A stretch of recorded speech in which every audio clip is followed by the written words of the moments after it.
And welcome, Huckleberry Labs. We have 3 minutes on the clock for Huckleberry Labs. And we have a little bit of ringing happening from the audio. Can the audio team figure out where that's coming from? Good, thank you. All right, are you ready, Huckle? Yes. Okay, 3, 2, go. At Huckleberry Labs, we solve one of the world's biggest problems, getting kids to sleep through the night. Let me show you how this works. Here's Deborah and her son, Owen. And like most kids Owen's age, he wakes up his mom every night. Her pediatrician told her to just let him cry, which was not helpful. The thing is, most pediatricians are not trained in improving sleep. So it's a good thing she heard about Huckleberry. She downloads the app and logs 1 week of sleep. When he goes to bed, she starts a timer or swipes to enter a time after the fact. She indicates whether there's anything worth noting about that sleep session, such as whether it happened in the car, during nursing, whether he was asleep before or after, etc. She takes an adaptive Q&A that mimics speaking with a sleep consultant. So for example, does Owen resist or delay going to bed? She says, yes, you just described my life. Using this data, Huckleberry pattern matches against over 16,000 scenarios. And in Owen's case, the sleep patterns, along with the other metrics, indicate that actually there are patterns of overtiredness that are resulting in a surge in energy in the evening, causing it to be difficult for him to fall asleep and stay asleep. Now, Deborah gets an extremely tailored plan that feels right to her. We help her with when exactly the sleep timing should happen. If she shifts too early, then it's going to be treated as a nap. If she shifts too little, then he'll just end up waking up early in the morning. She gets a full sleep profile explaining what's going on and why, and easy-to-follow steps that are known to work for her particular situation. She then taps, and here she gets a technique on getting a toddler to not resist going to bed. So this is a big light bulb moment for her. But behind the scenes is a team of Berkeley PhDs, pediatric sleep experts, a professor in sleep medicine. I myself am a mom with a triple major in electrical engineering, computer science, math, and statistics, and we are dedicated to improving the health and well-being of children and the ones who care for them. Now, what about Deborah and Owen? Owen is now getting 1 hour and 45 minutes more of sleep per day.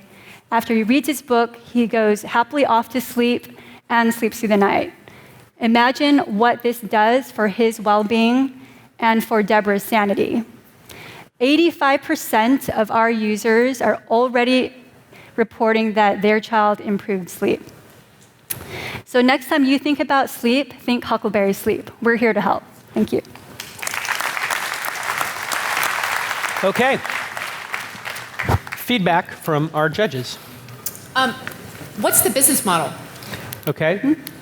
And more. We're going to do the feedback as a group, Gina.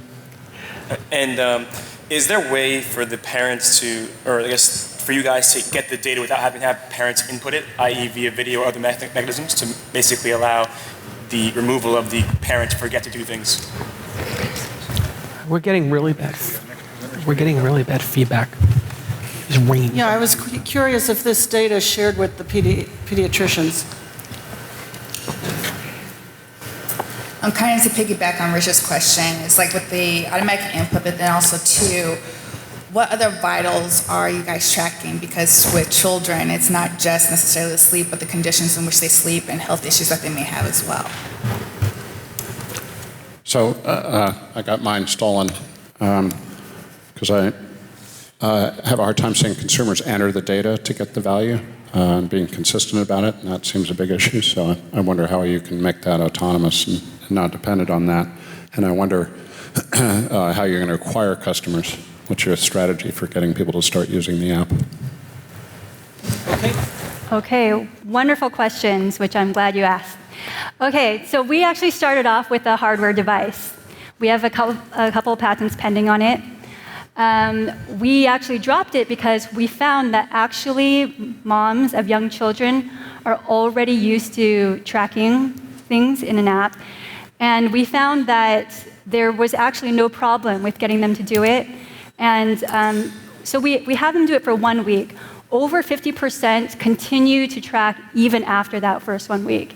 And comparing with the device to without, the results were the same. So by dropping it, we were able to scale more quickly.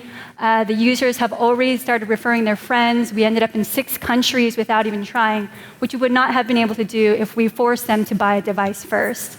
So there's still, it's still a plan and a possibility, but it's surprising that they didn't require it. Business model. So now so the basic is free. For 3 months, it's $99, less than the cost of a weekend getaway, and you get your sleep back. In comparison, if you use a sleep consultant, that's $300 to $1,000 for a one-time thing. So parents are happy to pay for that. Data shared with pediatricians. It's a possibility in the future. What we found, though, is that most parents have said their pediatricians just tell them to cry. You have about 15 minutes in an appointment with them. And so, if you remember that sleep chart, somebody looking at it doesn't necessarily know what to do with it. But of course, we work closely with doctors and want to make sure that if there is any medical issue, then we're not the people to deal with that.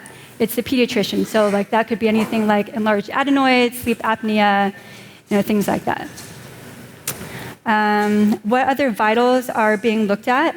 So we found, so we're starting with sleep, and we found that things like diet and exercise and all those are good, but for 90% of cases, it's enough to gather the sleep patterns. Also, we gather information about whether they're nursing or not, whether they take a bottle, parenting style, child's disposition, things that they've tried in the past that did or did not work, etc. But beyond sleep, there are so many additional things that we can do. Okay. Okay. Any further questions from our judges? Okay. Nope. Let's hear it. Let's hear it for Huckleberry Lab.